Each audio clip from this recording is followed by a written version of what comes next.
Megaloblastic anaemia aetiological classification देखेंगे। 3 causes हो सकते हैं। विटामिन बी 12 की डिफिशियंसी हो सकती है, फोलेट की डिफिशियंसी हो सकती है, या फिर अदर कॉजेस हो सकते हैं। विटामिन बी 12 की डिफिशियंसी में 2 पॉइंट से, जैसे इनएडिक्वेट डाइटरी इंटेक की वजह से हो सकता है और माल ऑब्जर्प्शन की वजह से हो सकता है। वैसे ही फोलेट में इनएडिक्वेट डाइटरी इंटेक्ट और माल ऑब्जर्प्शन। और 2 कॉजेस से एक्सेस डिमांड हो सकती है और एक्सेस यूरिनरी फोलेट लॉस हो सकता है।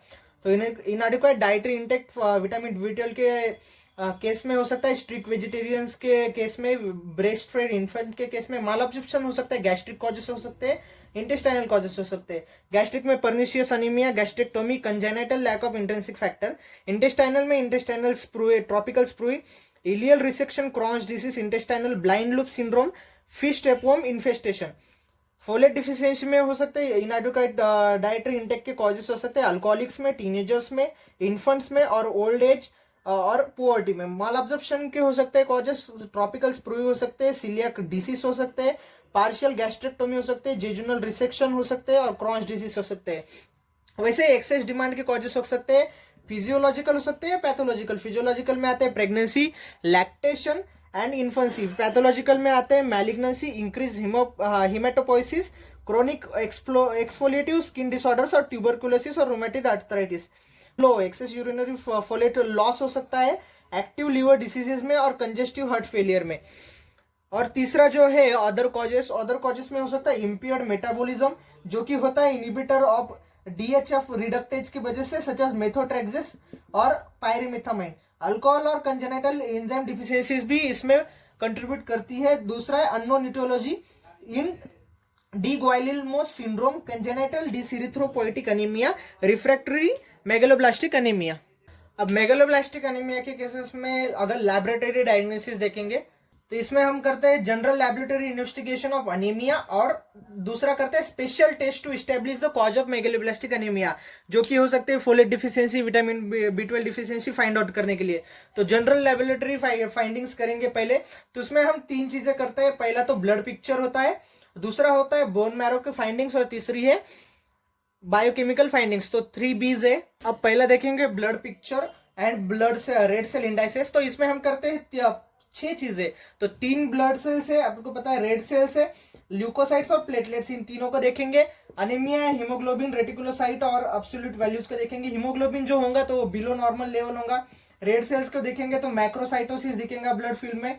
मैक्रोसाइटोसिस के अलावा ब्लड फिल्म में दिखाता है anisocytosis, poikilocytosis, macroovalocytosis, basophilic stippling and normoblast में आल्सो बी सीन। अब रेटिकुलोसाइट काउंट देखेंगे तो it is normal in untreated cases. Absolute values देखेंगे ब्लड सेल्स के तो the MCV is elevated above 120 FL. Also there is elevated MCH and normal or reduced MCSC. Fifth is leukocytes. Leukocytes वीक count देखेंगे तो reduce रहेगा और characteristic hyper segmented neutrophils देखेंगे having more than 5 nuclear lobes in the blood film. Platelets we can see platelets are reduced. Second investigation we do is marrow, bone marrow findings.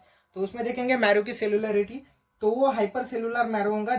Decrease यम myeloid and erythroid ratio दिखेगा। Erythropoiesis देखेंगे तो erythroid hyperplasia is due to characteristic megaloblastic erythropoiesis. Megaloblast दिखेंगे जो कि abnormal होते हैं, large होते हैं, न्यूक्लियोटेड इरिथ्रॉइड प्रिकर्सर्स होते हैं, having nuclear cytoplasmic asynchrony. The nuclei is less mature than the development of the cytoplasm. The nuclear large होते हैं, फाइन रेटिकुलर और ओपन क्रोमेटिन दिखने को मिलता है। that stains lightly while the hemoglobinization of the cytoplasm proceeds normally at a faster rate. Nuclear maturation जो lack करता है behind that of the cytoplasm. Other cells अगर देखेंगे तो other cells में we can see metamyelocytes and the band cells, giant forms देखने को मिल सकते हैं granulocyte precursors के। megakaryocytes usually present in the normal number but may occasionally be decrease and show abnormal morphology, जैसे कि हाइपर सेगमेंटेड न्यूक्लियर और granular cytoplasm दिख सकता है। मैरो आयन देखेंगे, पर्शियन ब्लू स्टेनिंग करेंगे तो आयन इंक्रीज होगा मैरो का आयन। इरिथ्रॉइड प्रिकर्सर्स में size and the number of the ion granules increase हो जाएंगे। रिंग सिथ्रोब्लास्ट आर हावे और रेयर। क्रोमोसोम्स देखेंगे तो मैरो सेल्स में show variety of the random chromosomal abnormality such as chromosome break, centromere spreading et cetera. तीसरा है बायोकेमिकल फाइंडिंग्स अगर देखेंगे तो there is rise in the serum unconjugated bilirubin and LDH and serum iron and ferritin may be normal or elevated. So now the special test for cause of the specific deficiency we will see in the next video.